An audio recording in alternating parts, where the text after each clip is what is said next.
Hi, this is Ivan Valedas, and this is going to be my explanation of my lesson plan for adapted kinesiology for the University of Texas Rio Grande Valley for the Mary Trinidad Kini 4351. Now, with my activity, it's going to focus on three different things. It's going to focus on your motor skills, it's going to focus on your balance and coordination, as well as your mental awareness. And with this activity, you're going to be needing two things. You're going to be needing what is a noodle. In this case, I do not have a noodle with me at my disposal, so I'm going to be substituting with a broom. In this case, if you don't have a noodle in your classroom, feel free to use a broom, as it is a very accessible tool you can have. And the other thing that would be a stopwatch. If you don't have a physical stopwatch, you can use your cell phone if the stopwatch app is already preloaded within your phone. Now for this activity, there's going to be a total of 10 students. It's going to be divided into 5 groups, each group with 2 students within it. This is going to encourage social interaction between the students and going to be providing encouragement to one another.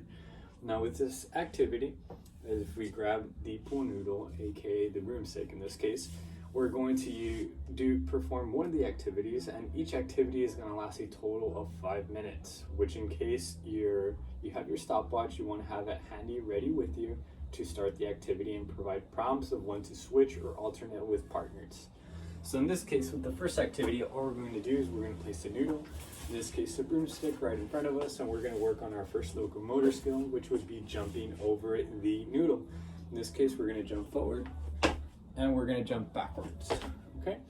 In this case, we're going to want to focus on jumping with the feet at the same time and not performing a hop.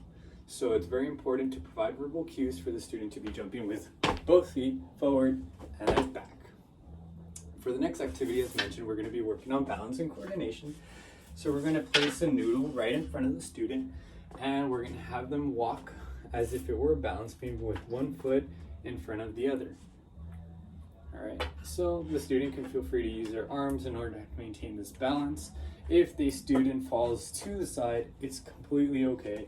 The student can simply restart, and the goal is to reach the end of the broomstick, or the end of the noodle in this case. For the third activity, what we're going to be doing is we're going to place the noodle over the student's head, in this case, again, the broomstick, and the student is going to try to balance it. Now this is a little bit difficult since the broom does have a weight at the end, and all we're going to want to do is to be able to walk with the noodle in front of it. So in this case, the student can walk a short distance with it, doesn't have to be long, but the goal is to have the noodle in place and not have it fall over. For the next activity that we're going to be doing is we're going to